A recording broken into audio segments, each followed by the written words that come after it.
Fala aí, galera, tudo bom?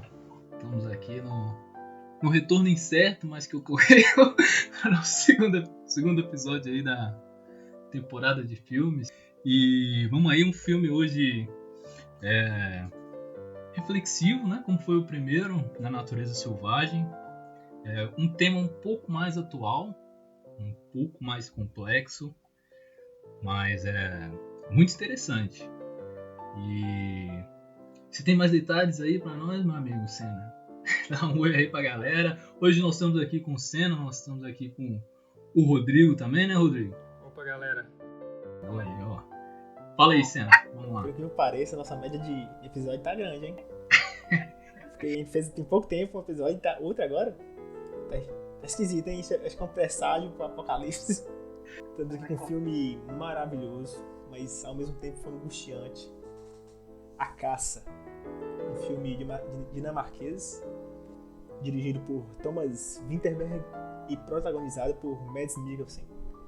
Mads, ele ficou famoso fazendo a série Hannibal. Ele fez o Dr. Hannibal Lecter. O último trabalho dele foi Animais Fantásticos. Ele fez o vilão. E esse filme que a gente vai falar agora, A Caça, ele se trata de um professor chamado Lucas. Ele é um cara que tinha acabado de sair da profissão. Ele acabou de sair de uma profissão em uma escola que ele gostava muito. Acho que ela fechou, né? A escola tinha fechado, algo do tipo. E sem muitas oportunidades, ele foi trabalhar em uma escola de primário, né? Ele mora em uma cidade pequena, né? De Dinamarca. E ele é um cara que mora apenas com um cachorro. Ele recebe apenas a visita do seu filho, de seus amigos. E sendo uma pessoa mais reclusa, né? Uma cidade... Ele é taxado como estranho na cidade, né? E ele tem todos esses problemas, mas porém ele se sente feliz com o trabalho dele. Como professor de jardim de infância. Ele é nítido que as crianças o adoram. E ele dá toda a atenção e paciência do mundo, porque o filme deixa claro que ele é muito paciente com as crianças. Do jeito dele, só que principalmente uma menina chamada Clara, que é filha do melhor amigo dele. Ela parece ter alguns problemas psicológicos, parece que ela é uma pessoa muito ansiosa. Ela é meio agitada, assim, a criancinha. Ele entende, ele tenta ajudar o máximo que pode. Porém, essa criança, ela vai criar um inferno na vida dele. Porque em um certo momento do filme, mostra que essa criança, ela o adora. Sempre quando ele vai pra casa do amigo dele, ele dá atenção pra Clara, né? Que é a filha do melhor amigo. E tenta, tipo assim, ele é aquele tiozão, gente boa, sabe? Clara ama ele. E quando Clara vai fazer uma atitude de afeto e Lucas não aprova essa atitude, ela fica brava e acaba que inventa uma história pra diretora, né? Tipo assim, ela fica mal, né? Fica chateada, meio reclusa, e a diretora vai conversar com ela. Quando ela conversa com ela, ela fala que Lucas, o professor, fez algo com ela. E a diretora, né? A coordenadora desse colégio de infância fica desconfiada. Um adulto fez alguma coisa com a criança, o que você imagina? Então, abusou a criança. Então, quando a diretora sabe disso, o inferno é criado na vida de Lucas. E aí o filme é pura angústia. Pura angústia.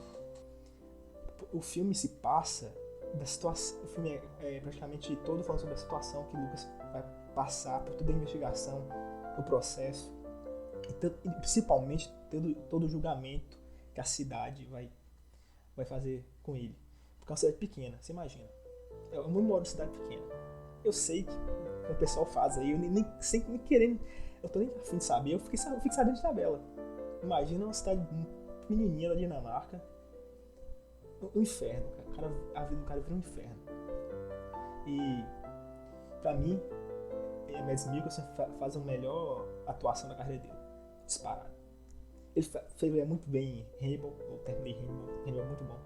mas não se compara, porque Mads Mikkelsen consegue passar o caráter desse personagem. E você fica, tipo assim, isso dá mais angústia, porque você sente que o cara não merece aquilo.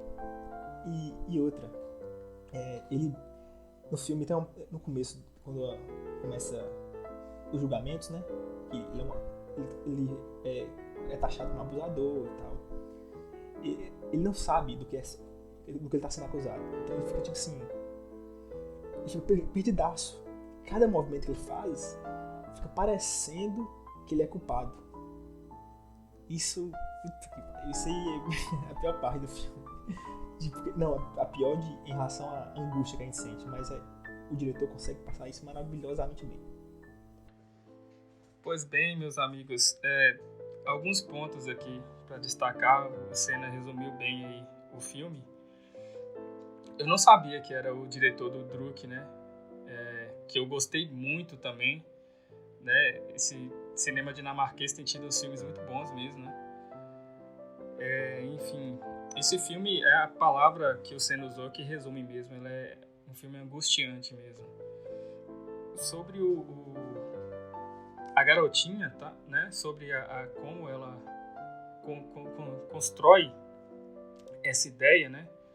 Assim, é muito interessante porque o diretor ele passa num frame muito rápido quando acho que é o irmão dela e um amigo passam rapidamente pelo quarto dela e mostra para ela uma imagem, né, de das partes íntimas, né, e comentam com ela e aquela ideia fica na cabeça dela, né?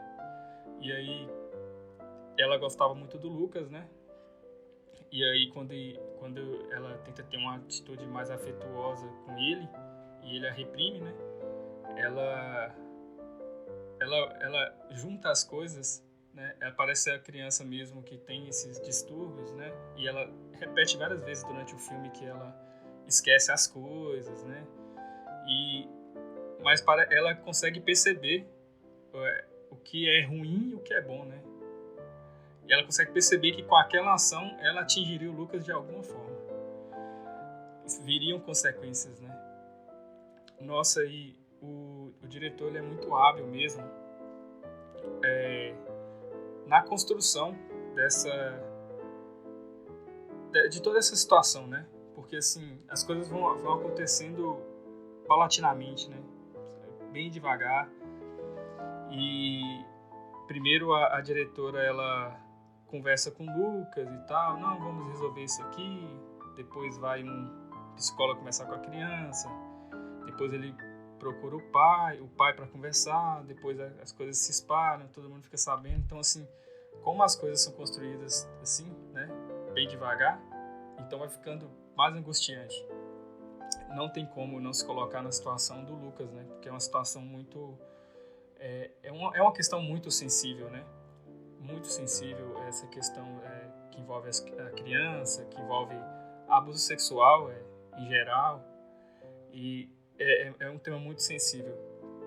E então assim, o filme realmente ele é muito bom, as atuações são muito boas.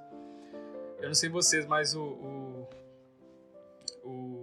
ator que faz o Lucas, ele também ele tem um olhar assim meio estranho assim, né?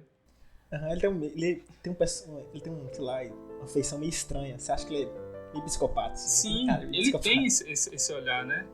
Assim, um olhar assim estranho assim. Até as capas que eu vejo do filme é a capa do olhar dele, o olhar dele na igreja, quando ele fica olhando para os pais. E você vê que ele não é um jeito diferente, assim. Como o Senna destacou bem, o diretor ele optou por deixar muito claro para quem está assistindo que o Lucas não cometeu crime algum, né? Ele não deixa no ar essa dúvida. Essa atuação, você fica, pô, ele poderia estar, sei lá, vários momentos você pensa que poderia tentar agir de outra forma, ou, sei lá, tá muito perigoso ir por esse caminho, se aproximar tanto agora, né? Enfim, são alguns pormenores, mas o filme realmente é muito bom. E não, um detalhe é que o diretor também faz uma coisa muito da hora. Que eu fui perceber hoje de manhã, que eu lembrei, consegui associar uma coisa com a outra. Ele bota um ar meio kafkiano nas coisas. Tem um livro de Kafka chamado O Processo. Quem não sabe, Kafka tem tipo um clima de... Ele coloca um personagem, tipo assim, e deixa o personagem totalmente perdido. Ele não sabe por que tá ali, como ele parou ali, onde ele vai pra que canto, que escolhas ele vai tomar. Kafka deixa o cara extremamente perdido. E o diretor, velho, coloca Lucas em uma situação kafkiana. Porque no começo ele não sabe que ele tá sendo... de que ele tá sendo julgado pelas pessoas. Ele não sabe, fica perdido. Ele vai à casa de todo mundo perguntando o que eu fiz. E tipo, igual o livro O Processo, que o cara vai procurar advogado, muitas pessoas, e tipo assim, Kafka nunca fala qual é o processo que o cara tá sendo julgado. Fica esse clima perdido, a gente fica perdido, o personagem fica perdido. Isso é muito bom. Eu gosto muito desse... É meio que um clima de subversão, né? Porque, tipo assim... Total. Todos os personagens que estão ali, na verdade, acabam sendo todos protagonistas dos eventos, né? Então, a menininha, ela inventa a mentira, mas logo em seguida ela começa a falar, não, calma, galera, não era... Ele tava mentindo, não era verdade, ele não fez nada. Detalhe que ela não faz por mal, sabe? Ela não faz por mal. Não, tipo assim, é coisa de criança. Ela faz na raiva, assim, né? Mas... Ela faz na raiva, mas é coisa de criança, tipo assim, ela não tem dimensão do que faz. É criança, não tem coisa que fazer. Fala assim, não, mas você não pode, ela não vai entender direito. Pois é, só que aí, tipo assim, a menininha contou a mentira, mas ela acaba não sendo protagonista dos eventos que a mentira dela causa. Porque logo no encontro com a diretora ela fala, olha, me deixa sair pra brincar, nada aconteceu. E os caras ficam lá, não, responde, até o ponto que ela tem que dizer sim, entendeu? Porque é como ela entende que ela tem que sair pra brincar. Entendeu? E aí, tipo assim, o cara que também foi o alvo disso, ele também não é um protagonista. Porque ele não tá conduzindo as ações. Ele só tá recebendo as consequências.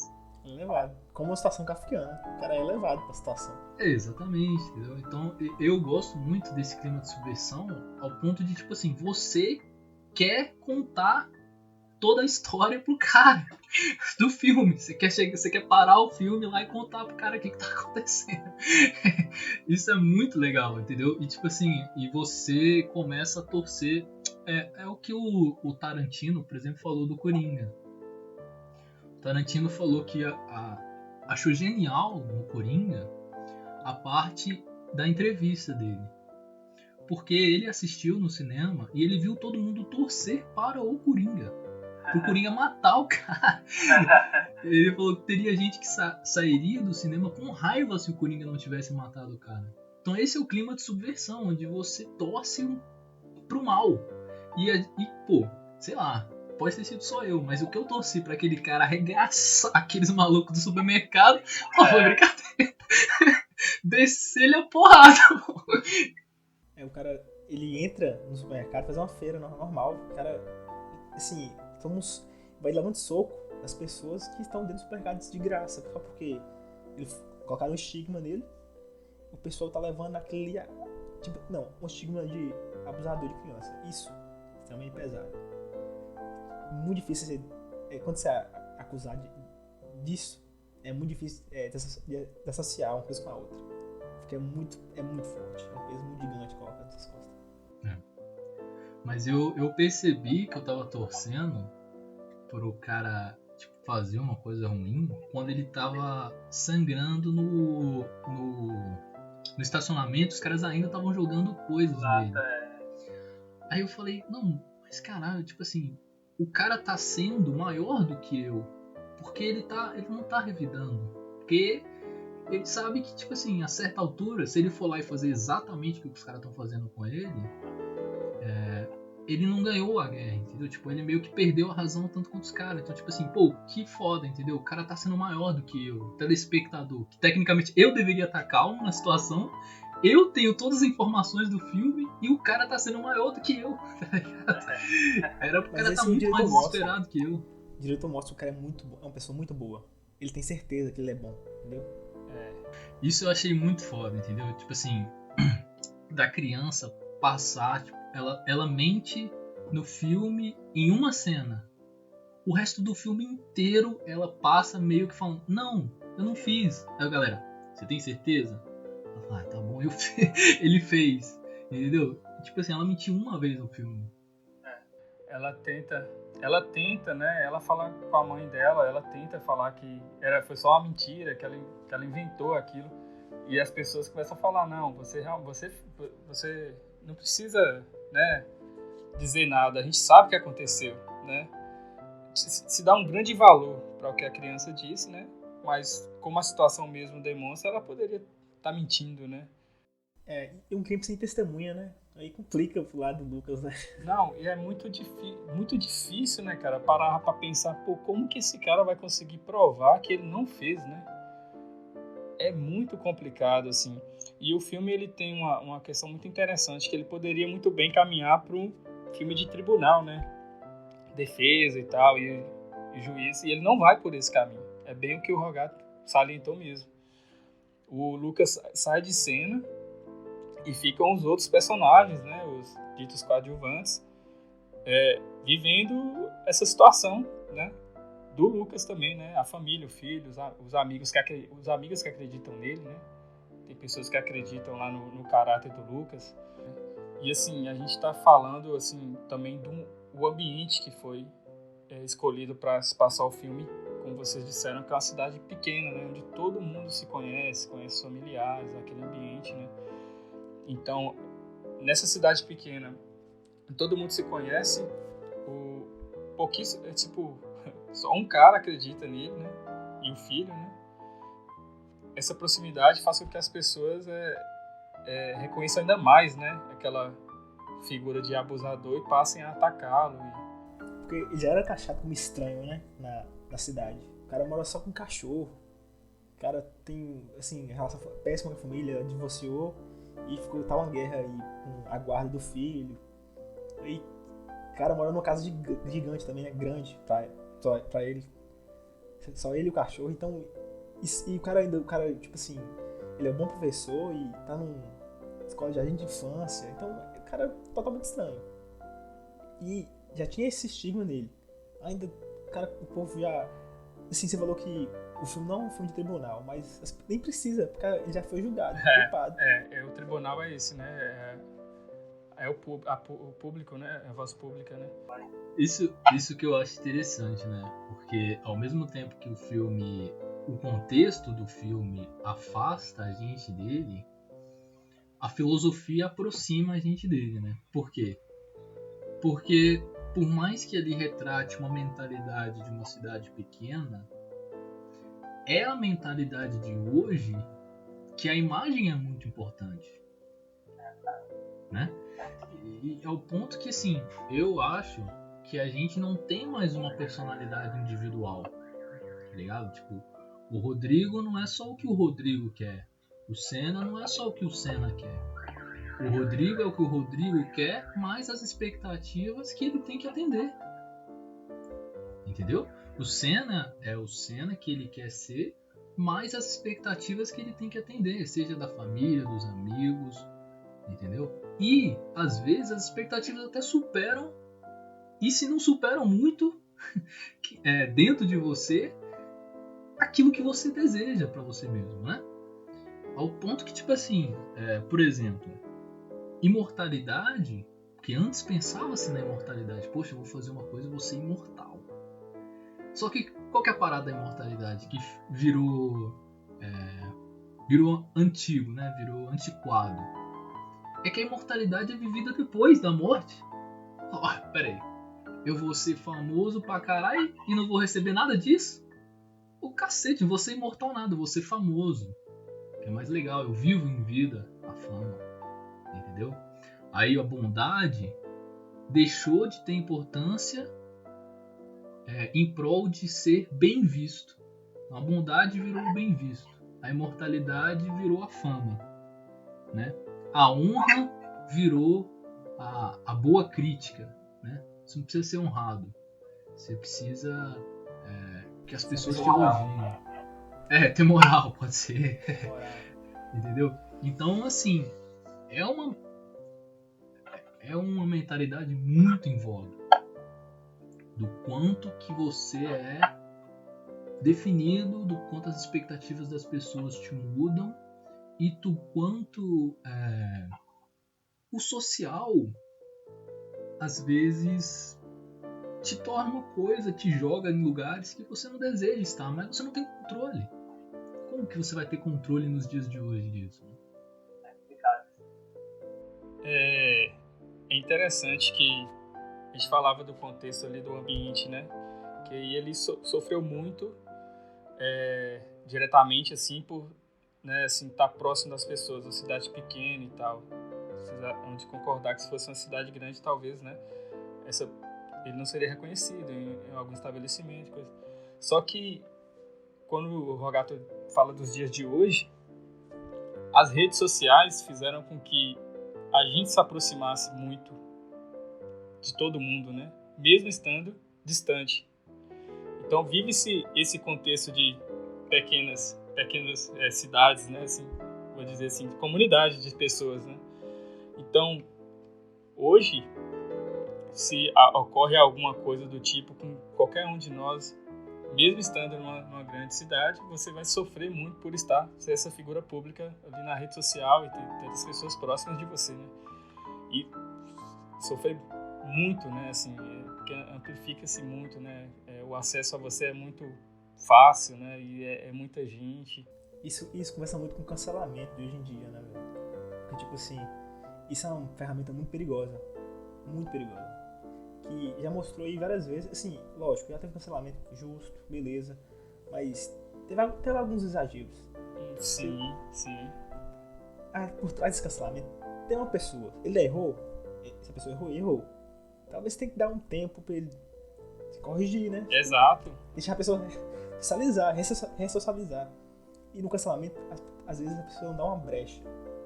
É tipo tiroteio de críticas, de acusações.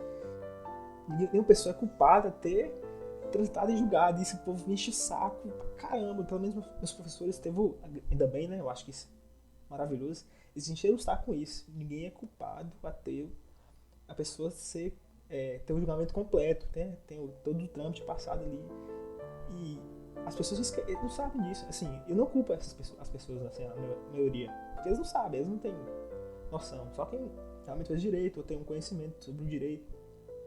E, cara, as pessoas não ligam com isso. A maioria não ligam com isso. Elas querem, tipo assim, você foi acusado aqui, quero você morto amanhã. E a pessoa nem tem, né, uma possibilidade de defesa, né? E isso também o filme passa muito bem, assim. Porque o Lucas, ele não tem nem como se defender, né, cara? Aí ele anda pelas ruas, as pessoas o julgando, né? E você fica, pô, ele vai falar o quê? Sabe, assim, qualquer coisa que ele falar, ninguém vai dar ouvidos a ele, entendeu? O cara não tem defesa, né? Assim, eu acho que do ponto de vista do direito, mesmo não sendo um filme de tribunal, seria um filme interessantíssimo para trabalhar essa questão que o Senna levantou aí. Porque, assim, todo mundo tem direito à defesa, né? E de ser ouvido, né? De ser escutado, de se entender todos os lados, todos os contextos, para poder, eventualmente, aplicar uma pena justa. Então, assim, né? E isso não acontece no momento do filme, né? E com essa questão do cancelamento, e também as pessoas começam a ser punidas muito antes, né? De isso acontecer alguma coisa. É da Atena que eu diga, né? Que da Atena fala assim, mostra a cara do suposto bandido. Esse aqui é bandido. Isso aí é ridículo. Mas é isso que é foda. Esse, tipo assim, por exemplo, essas expectativas que existem das pessoas, no fim, elas se tornam opressoras por causa desse medo de ser cancelado. Né? Pô, sim. Tipo assim, quantas vezes você não parou de falar uma coisa, ou tipo assim, você teve que parar pra pensar a melhor forma de falar aquela coisa aqui mesmo, pô. a gente tá gravando, a gente vai postar essa parada. Pô, é inevitável a gente parar e, pô, peraí, não vou falar desse jeito, porque podem interpretar, podem levar pra esse lado daqui e tal.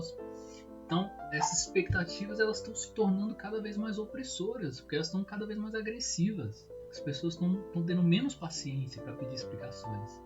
E a internet ajuda, né? Porque é tipo um escudo. A internet ajuda, porque vira tipo um escudo para essas pessoas. Eu até separei uma coisa aqui, agora há poucos minutos antes de começar, que me lembrando aí dos papos que o Rogato e eu tínhamos de mitologia. E aí, cara, eu me lembrei de uma passagem de Hesíodo, lá nos Trabalhos, né? Que é muito interessante, que ele toca justamente nesse assunto. Na parte dos interditos, ele está dando conselhos para o Perses, e ele fala o seguinte: deves proceder de forma correta e evitar a má fama entre os homens, pois a fama danosa é leve, muito fácil de levantar, embora difícil de suportar. E mais difícil ainda é tirá-la de cima, porque quando espalhada por muitas pessoas, ela jamais morre totalmente, uma vez que a fama é, por certo, divina. E a fama, né, tem uma nota aqui, que ela é filha de Geia e é uma divindade alegórica, né, uma daquelas divindades alegóricas dos gregos, os afetos, né, várias, e cujo nome significa voz pública. Os artistas a representam como uma deusa de longas asas e voo ligeiro que espalha pelo mundo mentiras e verdades. Cara, assim... Caralho. E um texto desse, né, Rogato, você que manja muito mais, de quase 3.000 anos atrás, já uma preocupação bem latente. E essa questão da fama, né, da voz pública, de como essa sua imagem é julgada pelos outros, como é fácil, quando a má fama, né, principalmente, como é fácil ela se espalhar e como é difícil de suportar esse peso. É certeiro, assim, essa passagem, achei bem interessante. É verdade. E, cara, eu sempre falo uma coisa pra todo mundo que eu conheço, que é assim: existe uma diferença entre você julgar uma pessoa e você condenar uma pessoa. Qual que é a diferença? Se eu te conheço, estou conhecendo você pela primeira vez, óbvio que eu vou construir uma ideia sua. Se eu vou gostar, se eu não vou gostar, concordo nisso, não concordo naquilo. Isso, e o Senna tá aí para falar do direito, um processo de julgamento, ele envolve escutar a outra parte. Um processo de julgamento envolve colher provas. No julgamento tem que colher provas, certo? Então, o julgamento é o constante processo de você estar reavaliando a situação com base nas evidências que você tem. Enquanto o julgamento acontece, há oportunidade de você produzir provas e de você colher provas. Agora, a partir do momento que você condenou a pessoa, aí já era. Aí não se aceita provas mais, correto? Então, o que você deve fazer é julgar. Você julga a pessoa. Você julga, eu julgo, Rodrigo julga, Gabriel julga, todo mundo julga. Tá ok, julgar é ok, desde que você respeite a democracia e escute a outra pessoa no seu julgamento. Porque você não pode julgar alguém com base na opinião de outra pessoa, com base em você viu uma vez a pessoa na vida. Entendeu? Você não pode, você tem que julgar escutando a outra pessoa. E você nunca pode condenar. Você nunca pode fechar uma opinião sobre a pessoa e nunca mais aceitar mudar a sua opinião sobre ela. Isso é condenar a pessoa a um preconceito seu, a um conceito seu que você criou. Não, ela é uma pessoa ruim. Eu não quero ser amiga dela. Ah, pô, mas ela quer te pedir desculpa. Não, eu não quero saber. Ela é uma pessoa ruim. Ponto. Você condenou a pessoa para sempre a ser ruim porque você quis que ela fosse ruim, entendeu? Isso não é justo, não é correto, entendeu? Então e é isso que tá faltando bastante hoje em dia, né? tipo assim, formar uma opinião, tudo bem, mas as pessoas estão formando uma opinião e estão se apegando à opinião delas de uma forma como se elas não aceitassem que existisse outro tipo de verdade. Como se elas não aceitassem que o mundo tivesse outras verdades. Entendeu? Como se elas não aceitassem. É uma vontade tão grande de ser exclusivo, de ser famoso, de se destacar, que eu não posso aceitar que a minha opinião tem o mesmo peso da sua. É complicado. E no filme, cara, tipo, ele foi inocentado na justiça dinamarquesa, mas as pessoas ainda continuam a julgar. A julgar não, a condená-lo, né? As pessoas já condenaram desde o começo.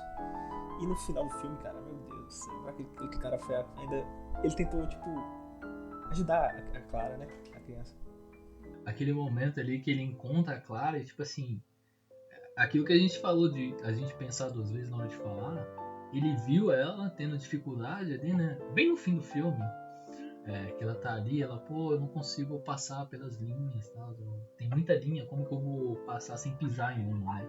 Que ele passa na cabeça dele, caralho, tipo, se eu for lá, se alguém me ver perto dela, putz, e as ideias que vão ter, tá ligado? Então ele realmente cogita deixar a menina na porta, sem entrar na festa, por medo do que as pessoas vão dizer se alguém vê ele com ela no colo, entendeu?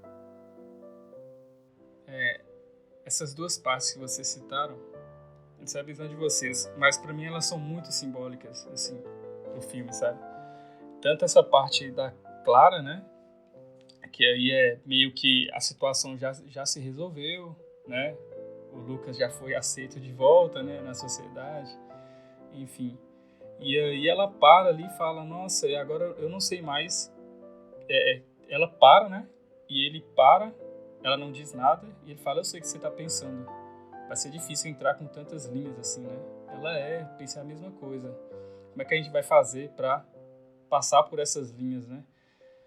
E parece ser justamente essa situação que se criou, né? E agora, como vamos fazer para superar tudo isso, né? E aí o cara vai lá e prova mais uma vez o caráter dele. Ele, né, mesmo tendo sido acusado, né, assim, por ela, criança, né, e tal, né, nessa mentira, né? Ele a ajuda, né? Não, eu vou te ajudar a passar por isso, junto com ele, né? E essa outra cena também do final, pra mim me pareceu bem simbólica também, essa do tiro, sabe, assim. Que vem um tiro, você fala, pô, primeiro, pô, tá alguém tentando matar o cara ainda. Aí ele olha, tá a luz do sol e tal, depois ele olha de novo e já não tem mais ninguém, né? E meio que remete ao nome do filme também, a caça, né? Essa parada de ele fazer parte, essa cultura lá, né? Deles fazer essa parte do clube de caça e de caçar os animais. E aí, em determinado momento, o Lucas, que era caçador, ele se torna a presa, né? Ele se torna a caça das outras pessoas da comunidade, né? E ele passa o filme sendo caçado por elas.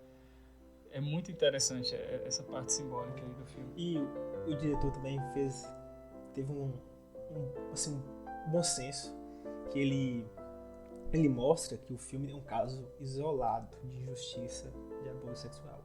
Caso isolado. Ele não tenta relativizar, fala assim, pode ser que não é bem assim e tal. É um assunto sério. É muito sério, muito pesado. Então, todo cuidado é pouco, se for fazer um filme sobre isso. E o diretor deixa bem assim, ele não deixa bem claro que ele é uma situação isolada de injustiça. Vamos fazer aqui só fazer um filme bonitinho e tal, mas a realidade é outra. Então, ele deixa claro, e aquele caso é extremamente isolado. Não vem querer relativizar e tal. Nosso episódio de hoje fica por aqui. Nós falamos da caça, né? Um filme que trata mais da cultura do cancelamento do que da possibilidade de invenção de boatos ou coisas do tipo. Porque, como o Senna bem disse, não era a intenção do diretor relativizar a verdade das vítimas. E também não é o que a personagem faz no filme. É mais sobre a cultura de cancelamento ao redor dessas denúncias, que deve ter cuidado e deve deixar a justiça para quem vai efetivamente colher todas as provas e quem vai ter a disposição de ouvir todas as partes. No mais, tenha uma boa semana e qualquer hora estamos aí.